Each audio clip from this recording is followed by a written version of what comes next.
الحمد لله رب العالمين والصلاة والسلام على رسوله الأمين وعلى آله وصحبه أجمعين إلى يوم الدين أما بعد فأعوذ بالله من الشيطان الرجيم بسم الله الرحمن الرحيم أمن هو قانت آناء الليل ساجدا وقائما يحذر الآخرة ويرجو رحمة ربه۔ محترم ناظرین کرام، بزرگوں، نوجوان بھائیوں، قابل احترام ماں اور بہنوں، السلام علیکم ورحمۃ اللہ وبرکاتہ۔ مخصوص پروگرام رمضان اور قرآن میں آپ کا استقبال ہے۔ اللہ رب العزت کو وہ بندہ بہت پسند ہے جو اللہ رب العزت کی اطاعت، اس کی فرمانبرداری میں اپنے اوقات گزارے۔ یہ نیکیوں کی موسم بہار کا وقت ہے۔ اللہ تعالیٰ کی طرف سے فیضان ہو رہا ہے نیکیوں کا، اور رحمتیں لٹائی جا رہی ہیں۔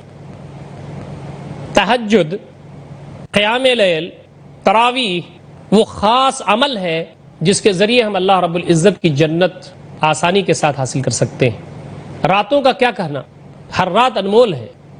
اللہ رب العزت آسمان دنیا پہ آتا ہے، ندا ہوتی ہے یا باغی الخیر اقبل و یا باغی الشر اقصر وللہ وتقوا من النار وذلک کل لیلہ۔ پکارنے والا پکارتا ہے، اے بھلائی کے چاہنے والے آگے بڑھ، اے بھلائی کے چاہنے والے آگے بڑھ، اے بھلائی کے چاہنے والے آگے بڑھ، اے برائی کے چاہنے والے پیچھے ہٹ، اے برائی کے چاہنے والے پیچھے ہٹ۔ وَلِلَّهِ وَتَقَوْا مِنَ النَّارِ، اللہ تعالیٰ جہنم سے آزادی دیتے ہیں۔ وَذَلِكَ كُلُّ لَيْلَةٍ، ہر رات یہ ہوتا ہے۔ جو بندہ رات کو یوٹیلائز کرے، رات میں قیام لیل کرے، تہجد کی نماز پڑھے، بارگاہ رب میں حاضری دے، لوگ سو رہے ہوں جاگے، اس کا کیا رتبہ ہے۔ رمضان المبارک کے ایام میں دن تو اس کی برکت اور رحمت سے پر ہے ہی، رات نورانی ہے۔ آدمی کے پچھلے گناہ جو معاف کر دیے جاتے ہیں، اس میں ایک چیز یہ فرمائی گئی ہے کہ دن میں جو روزے رکھتے ہیں اس کے آداب اور شرائط کے ساتھ اللہ تعالیٰ کو خوش کرنے کے لیے اس کے پچھلے گناہ معاف کر دیے جاتے ہیں۔ اور حدیث پاک میں دو باتیں اور کہی گئی ہیں، وہ اصلاً قیام لیل کے حوالے سے کہی گئی ہیں۔ ابو ہریرہ رضی اللہ تعالیٰ عنہ کی روایت ہے، بخاری شریف میں اس کی روایت موجود ہے، مسلم شریف میں موجود ہے۔ وہ کہتے ہیں قال النبی صلی اللہ علیہ وسلم من صام رمضان ایمانا واحتسابا غفر له ما تقدم من ذنبه، جو رمضان کے مہینے میں روزہ رکھ کے ایمان اور احتساب کے ساتھ اس کے پچھلے گناہ معاف کر دیے گئے۔ ہم نے تفصیل کے ساتھ اس پر گفتگو کی ہے کہ ایمان کیا ہے، احتساب کیا ہے۔ یہاں میں صرف یہ عرض کرنا چاہتا ہوں کہ جس نے رمضان میں روزے رکھے ایمان کے ساتھ اور احتساب کے ساتھ، اس کے پچھلے گناہ معاف کر دیے جاتے ہیں۔ ایک بات، اب دو باتیں آگے آ رہی ہیں کہ من قام رمضان ایمانا واحتسابا غفر له ما تقدم من ذنبه، جو قیام لیل کرے، جو تہجد پڑھے رمضان میں ایمان کے ساتھ احتساب کے ساتھ، اس کے پچھلے گناہ معاف کر دیے جاتے ہیں۔ تیسری بات یہ کہی جا رہی ہے من قام لیلۃ القدر ایمانا واحتسابا غفر له ما تقدم من ذنبه، جو لیلۃ القدر میں قیام لیل کرے، تہجد کی نماز پڑھے ایمان اور احتساب کے ساتھ، اس کے پچھلے گناہ معاف کر دیے جاتے ہیں۔ روزے پر پچھلے گناہ معاف کرنے کی ایک پیشین گوئی اور ایک گویا کہ اللہ تعالیٰ کی طرف سے فضل، اور قیام لیل پر دو فضل ہے، ایک تو رمضان میں عمومی تہجد پڑھنے کا ہے، اور دوسرا شب قدر میں تہجد کی نماز ادا کرنے اور قیام لیل کرنے کا ہے۔ یہ عبادت قیام لیل کی اللہ رب العزت کو بہت عزیز ہے، بہت پسندیدہ ہے۔ اللہ تعالیٰ کے خوش قسمت بندے ہیں وہ جو راتوں میں کھڑے ہوتے ہیں، اللہ تعالیٰ کی بارگاہ میں حاضری دیتے ہیں، عاجزی کرتے ہیں، تذلل کرتے ہیں، بچ جاتے ہیں۔ اللہ رب العزت ایسے بندوں کو بہت محبوب رکھتا ہے۔ ایک حدیث آتی ہے کہ اللہ تعالیٰ کو وہ بندے بہت پسند ہیں جو رات میں جب بندے دوسرے سو رہے ہوں، وہ اللہ رب العزت کی بارگاہ میں حاضر ہوں۔ افشوا السلام واطعموا الطعام وصلوا باللیل والناس نیام تدخلوا الجنۃ بالسلام۔ جنت میں داخل ہونے کا ایک فارمولہ نبی اکرم صلی اللہ علیہ وسلم نے یہ بتایا، یہ فرمایا کہ سلام کو پھیلاؤ، کثرت سے سلام کرو، سلامتی کی دعا دو کثرت سے دوسروں کو۔ وَأَطْعِمُوا الطَّعَامَ، کھانا کھلاؤ، غربا، مساکین، یتیم، لاچار، مجبور، مستحقین، ضرورت مند، یتیم، بیوائیں اور بھی جو ضرورت مند ہیں ان کو کھانا کھلاؤ۔ کھانا کھلانا بظاہر بہت معمولی چیز لگتی ہے، لیکن کھانا وہی شخص کھلاتا ہے جس کے دل کی رگوں کی گہرائیوں میں یہ جذبہ ہو کہ میں یہ کام اس لیے کر رہا ہوں کہ اللہ کو پسند ہے، اور اس کے نتیجے میں اللہ تعالیٰ میرے درجات قیامت کے دن بلند کرے گا، جنت میں داخل کرے گا مجھے، وہ شخص کرے گا۔ انما نطعمکم لوجہ اللہ لا نريد منکم جزاء ولا شکورا، ہم جو تمہیں کھلا رہے ہیں یہ اللہ تعالیٰ کے لیے کھلا رہے ہیں، اور تم سے ہم نہ تو کوئی بدلہ چاہتے ہیں اور نہ کوئی شکریہ اور تھینکس چاہتے ہیں۔ اور آگے یہ کہا وَصَلُّوا بِاللَّيْلِ وَالنَّاسُ نِيَامٌ، رات میں تم اٹھ کر کے نماز پڑھو جب لوگ سو رہے ہوں، تدخل الجنت بالسلام، تم جنت میں سلامتی کے ساتھ چلے جاؤ۔ ہم میں سے کون ہے جنت میں جانا نہیں چاہتا؟ لیکن جنت پریشانیوں سے گھیر دی گئی ہے۔ جنت حاصل کرنے میں محنت کرنا پڑتا ہے، مشقت کرنی پڑتی ہے، سنگھرش کرنا پڑتا ہے، مجاہدہ کرنا پڑتا ہے، پتا ماری کرنا پڑتا ہے، نفس پر ضبط کرنا پڑتا ہے، خواہشات نفس کو روکنا پڑتا ہے۔ ایک حدیث پاک میں آتا ہے، نبی اکرم صلی اللہ علیہ وسلم فرماتے ہیں حفت الجنت بالمکارہ وحفت النار بالشہوات، جنت کو گھیر دیا گیا ہے پریشانیوں سے، آلام سے۔ پریشانیاں ہیں، آزمائشیں ہیں، رکاوٹیں ہیں، جنت کو گھیر دیا گیا مصائب سے، پریشانیوں سے، آزمائشوں سے۔ وحفت النار بالشہوات، اور جہنم کو گھیر دیا گیا ہے خواہشات نفس سے۔ آدمی جیسے چاہے زندگی گزارے، جیسے چاہے رہے، جیسے چاہے کھائے، جیسے چاہے کام کرے، جو چاہے کرے اس دنیا میں، حلال و حرام کی تمیز کے بغیر خواہشات نفس کے پیچھے بکٹوٹ بھاگتا جائے، جہنم حاصل ہو جائے گی۔ جہنم حاصل کرنے کے لیے زیادہ پریشان ہونے کی ضرورت نہیں ہے، جہنم مل جائے گی۔ ہم جنت کے حصول کے لیے پریشان ہیں، ہم جنت کو حاصل کرنے والے لوگ ہیں۔ ہماری خواہش یہ ہے کہ اللہ تعالیٰ ہم کو جنت میں داخلہ دے دے، تو اس کے لیے ضروری ہے کہ ہم رات میں اٹھ کر کے تہجد پڑھیں، قیام لیل کریں۔ محترم ناظرین کرام، میں نے یہ بات آپ کے سامنے عرض کی تھی کہ ایک چیز ہے تہجد، ایک چیز ہے قیام لیل۔ تہجد اور قیام لیل ایک ہی چیز ہے۔ نصف رات کے بعد اللہ رب العزت کی بارگاہ میں اٹھنا، قیام کرنا، تہجد پڑھنا، نماز پڑھنا، رونا گڑگڑانا، یہ وہ عبادت ہے جو اللہ تعالیٰ کو بہت پسند ہے، اور اس کو ہم قیام لیل کہہ لیں، تہجد کہہ لیں۔ تراویح کا جو لفظ ہے وہ رک رک کے آرام کے ساتھ عبادت کرنے کو کہتے ہیں۔ حدیث پاک میں رمضان میں تراویح پڑھنے کے لیے کوئی تراویح کا لفظ نہیں آیا، یہ سمجھنے کے لیے بعد میں ایک اصطلاح آئی ہے جو اب رائج ہے۔ قیام لیل اصل ہے، رمضان یا غیر رمضان قیام لیل اصل ہے۔ تراویح کے جو الفاظ ہیں یا تراویح کا جو لفظ ہے یا تراویح کے جو متعلقات ہیں وہ بعد کی ایجاد ہے، بعد کی اصطلاح ہے۔ رمضان المبارک میں قیام لیل کرنے کے لیے بہترین طریقہ وہی ہے آدھی رات کے بعد، جو تہجد کا وقت ہے، جو قیام لیل ہے۔ اب یہ عشاء کے بعد جو چیز پڑھی جا رہی ہے، اس چیز کو انشاءاللہ ہم گفتگو کی اختتام پر اس پر روشنی ڈالیں گے، بات کریں گے۔ لیکن رمضان یا غیر رمضان میں قیام لیل اور تہجد ہی اصل ہے۔ عائشہ رضی اللہ تعالی عنہا کی ایک مشہور حدیث ہے کہ نبی اکرم صلی اللہ علیہ وسلم نے رمضان یا غیر رمضان میں وہی پڑھا جو آپ سال بھر پڑھتے رہے، یعنی مسند روایت کے مطابق 11 رکعتیں، 8 تہجد کی اور 3 وتر کی۔ ہم تراویح میں بھی 8 رکعت تراویح کی پڑھتے ہیں اور 3 وتر کی۔ نبی مکرم صلی اللہ علیہ وسلم کا غیر معمولی واقعہ جو احادیث کی کتابوں میں ملتا ہے، بخاری شریف کی جو روایت ہے، رمضان میں قیام لیل کے سلسلے میں جو نبی صلی اللہ علیہ وسلم کی طرف سے ہمیں چیز ملتی ہے جس کی بنیاد پر قیام لیل کی فضیلت اور اہمیت بنتی ہے، وہ غیر معمولی حدیث ہے۔ آپ حضرات پہلے سے اس کو جانتے ہیں، میں یاد دہانی کے لیے یہاں اس کو پیش کرتا ہوں۔ عائشہ رضی اللہ تعالی عنہا کی روایت ہے کہ رمضان میں ایک شب نبی اکرم صلی اللہ علیہ وسلم نصف شب کے بعد گھر سے نکلے، حجرے مبارکہ سے نکلے، اور مسجد میں جا کر کے آپ نے قیام لیل کیا، اور کچھ لوگ جو اکا دکا وہاں تھے وہ آپ کے ساتھ شامل ہو گئے۔ محترم ناظرین کرام، یہ غیر معمولی جو حدیث ہے اس پر گفتگو انشاءاللہ ہم جاری رکھیں گے، لیکن وقت ہو گیا ہے ایک چھوٹے سے وقفے کا۔ انشاءاللہ وقفے کے بعد پھر ہم حاضر ہو رہے ہیں۔ والسلام علیکم ورحمۃ اللہ وبرکاتہ۔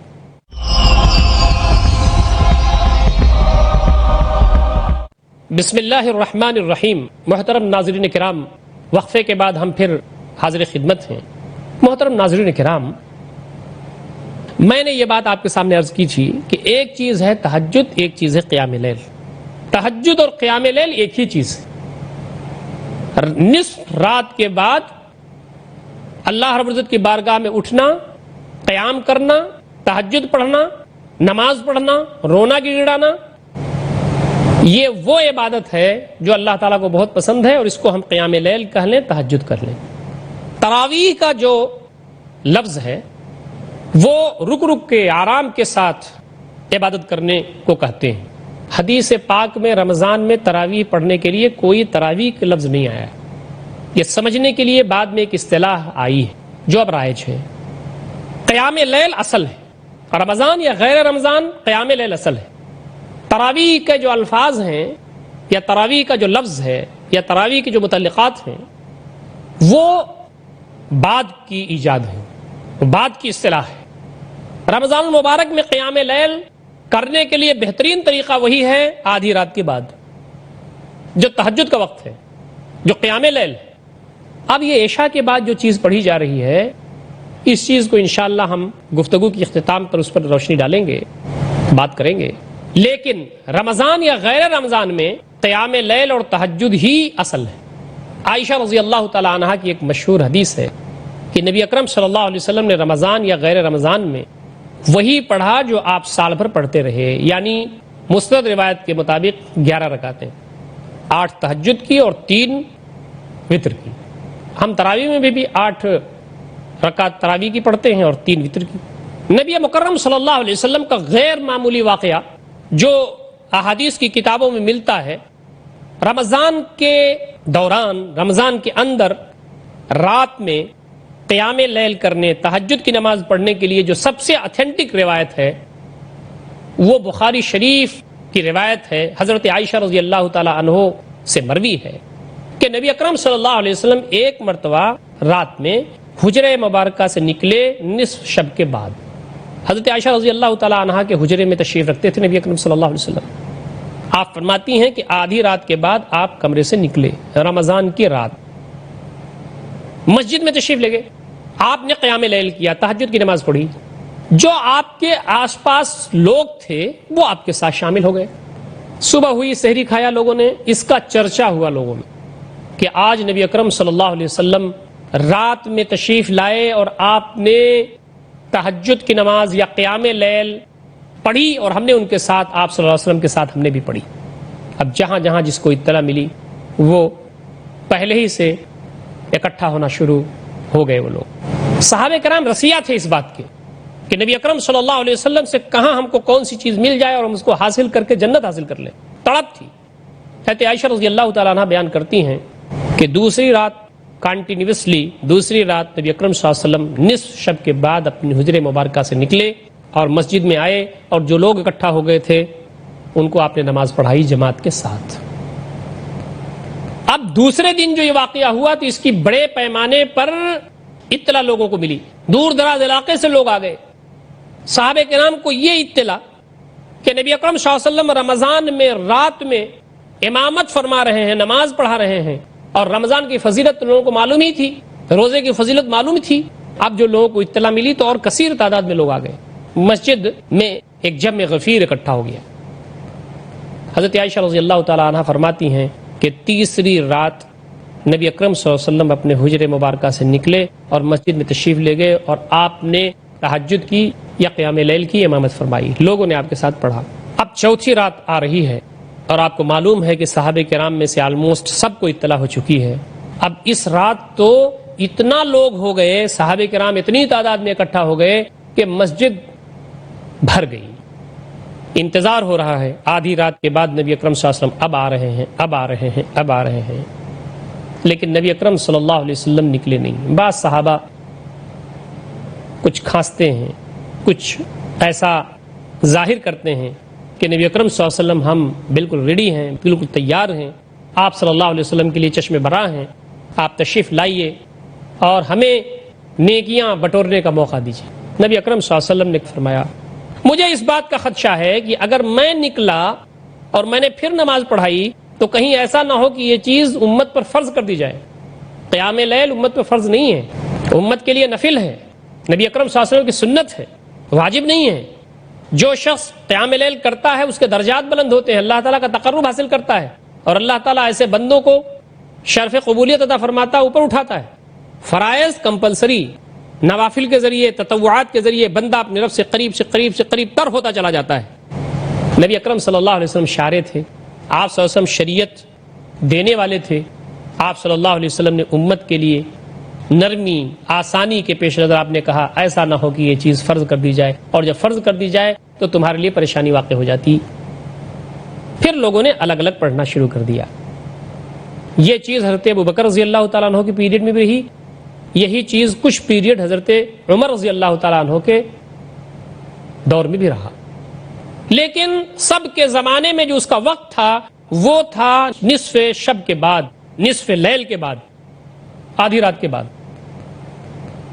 حضرت عمر رضی اللہ تعالیٰ عنہ کے پیریڈ میں ایک دن تشریف لے گئے، انہوں نے دیکھا کہ کچھ لوگ یہاں نماز پڑھ رہے ہیں، کچھ لوگ مسجد میں یہاں پڑھ رہے ہیں، کچھ لوگ مسجد میں یہاں پڑھ رہے ہیں۔ جماعت کے ساتھ تو تہجد کی نماز ہوتی نہیں تھی، جماعت کے ساتھ تو قیام لیل رمضان میں ہوتا نہیں تھا۔ آپ صلی اللہ علیہ وسلم نے صرف 3 دن پڑھایا تھا اور اس کے بعد کہا تھا کہ اب میں نہیں پڑھاتا، ایسا نہ ہو کہ تمہارے پر فرض کر دی جائے۔ تو حضرت عمر رضی اللہ تعالیٰ عنہ نے دیکھا کہ لوگ تنہا ادھر ادھر، 2 آدمی یہاں پڑھ رہے ہیں، 4 آدمی وہاں پڑھ رہے ہیں، 1 آدمی وہاں پڑھ رہا ہے، ایسا منتشر پڑھ رہے ہیں لوگ۔ یہ بھی بخاری شریف کی روایت ہے۔ تو حضرت عمر رضی اللہ تعالیٰ عنہ نے سوچا کہ کیوں نہ میں ان کو ابی بن کعب رضی اللہ تعالیٰ عنہ کے پیچھے اکٹھا کر دوں۔ ابی بن کعب اقرأہم، صحابہ میں اس وقت جو لوگ موجود تھے ان میں سب سے بہتر قرآن مجید سمجھنے والے، جاننے والے، پڑھنے والے تھے۔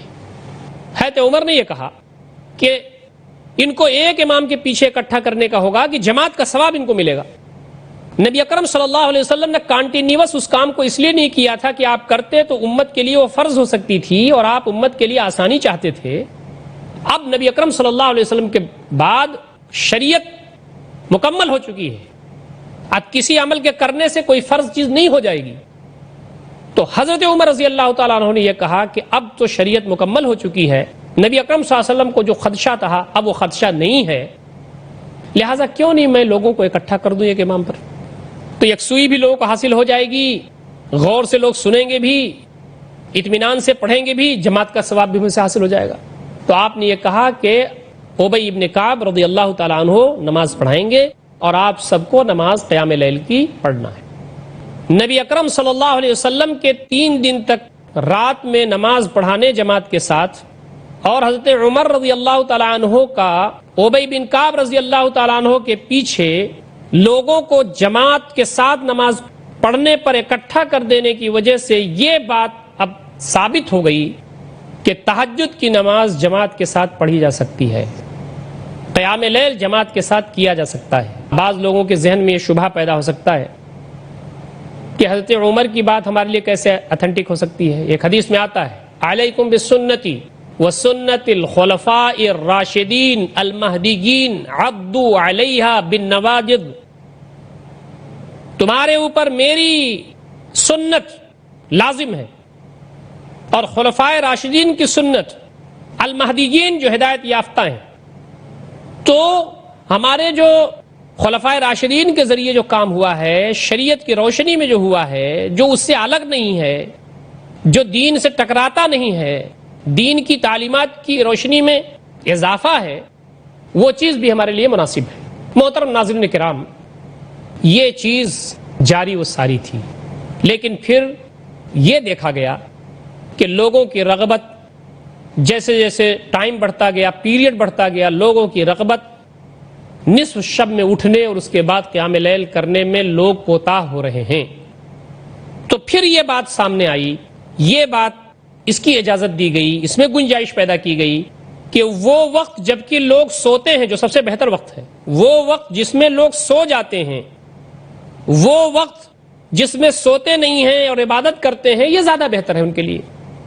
لہٰذا عشاء کے بعد سے یہ وقت شروع ہوتا ہے اور یہ فجر کے طلوع ہونے تک کا ٹائم میں فلیکسیبلٹی موجود ہے۔ زیادہ افضل یہ ہے کہ لوگ نصف شب کے بعد ہم قیام کریں اور تہجد پڑھیں، تراویح پڑھیں، لیکن چونکہ سارے لوگوں کی شرکت نہیں ہو سکتی اور سارے لوگ اجر و ثواب سے محروم ہو جاتے ہیں، اس لیے اس کو پہلے کر دیا۔ حضرت عمر رضی اللہ تعالیٰ عنہ نے حضرت ابی بن کعب رضی اللہ تعالیٰ عنہ کے پیچھے لوگوں کو اکٹھا کر دیا، تو وہ ٹائم بھی رات ہی کا تھا۔ اس کے بعد ایک دن آپ نکلے سروے کیا آپ نے، جائزہ لینے کے لیے لکھے، تو کیا دیکھتے ہیں کہ لوگ حضرت ابی بن کعب رضی اللہ تعالیٰ عنہ کے پیچھے تراویح کی نماز کہیں آپ، قیام لیل آپ کہیں، تہجد آپ کہیں، لوگ ادا کر رہے ہیں۔ آپ نے ایک مشہور جملہ ارشاد فرمایا تھا، بخاری شریف میں وہ موجود ہے، نعم البدعۃ ھذہ، کتنی بڑھیا یہ نئی چیز ہے جو میں نے کر دیا۔ یہ بدعت اس معنی میں نہیں ہے کہ دین میں نئی چیز نکالی گئی ہے، نہیں، بیسک موجود تھی، اس کی روح موجود تھی، نبی اکرم صلی اللہ علیہ وسلم کا عمل موجود تھا، آپ نے اس کام کو کنٹینیو اس لیے نہیں کیا تھا کہ کہیں شریعت پر کہیں وہ امت پر فرض کر دی جائے۔ حضرت عمر رضی اللہ تعالیٰ عنہ نے فیضان کو عام کرنے کے لیے اس کام کو کیا، اور آپ نے وہ کہا کہ یہ نئی چیز تو ہے بظاہر، لیکن کتنی بہترین ہے جو میں نے لوگوں کو اکٹھا کر دیا اس پر۔ محترم ناظرین کرام، یہ تہجد، یہ قیام لیل، یہ تراویح غیر معمولی اہمیت کی حامل ہے۔